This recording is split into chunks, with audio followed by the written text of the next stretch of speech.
the story of three friends and their talents. In the vibrant town of Umudike, nestled between rolling hills and palm groves, there lived three friends, Chika, Tunde, and Amara. One evening after church service, their pastor spoke about the parable of the talents and prayed for the young people. That very night, the three friends each received a special gift from God. To Chika, God gave the gift of singing. Her voice could calm troubled hearts and lift weary souls. To Tunde, God gave the gift of preaching the gospel. His words carried wisdom beyond his age and pierced hearts with conviction. To Amara, God gave the gift of hospitality. Whenever she welcomed people, they felt the love of God, and her kindness was like fresh water to the thirsty.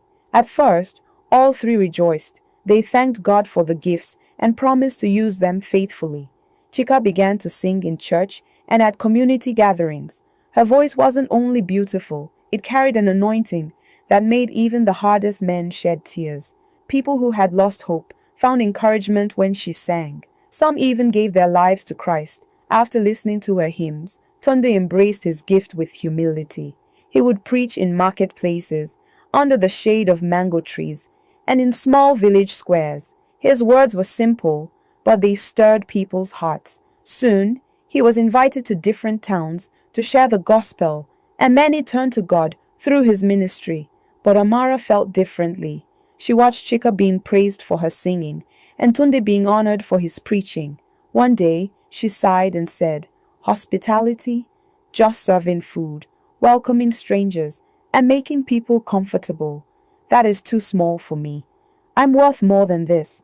I should have been given something greater." So she stopped opening her home to visitors, no longer shared her meals, and refused to help those in need.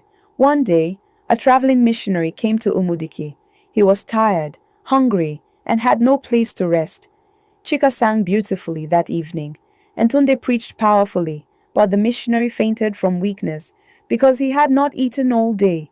When the people asked why he collapsed, the missionary whispered, "I only needed someone to offer me a place to rest and food to eat." Everyone turned to Amara, for they knew that hospitality was her gift, but she had locked her doors. Chika and Tunde's talents touched many lives, but the missionary's suffering showed the town how important Amara's gift was.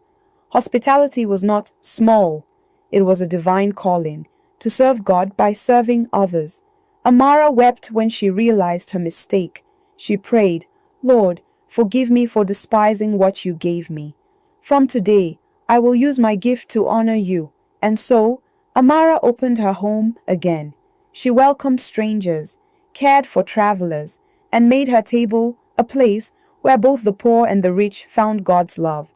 Moral of story: people learned that every gift is valuable before God, whether singing, preaching, or hospitality.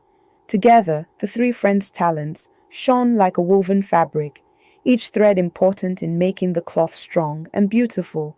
For truly, no gift is too small when used for God's glory.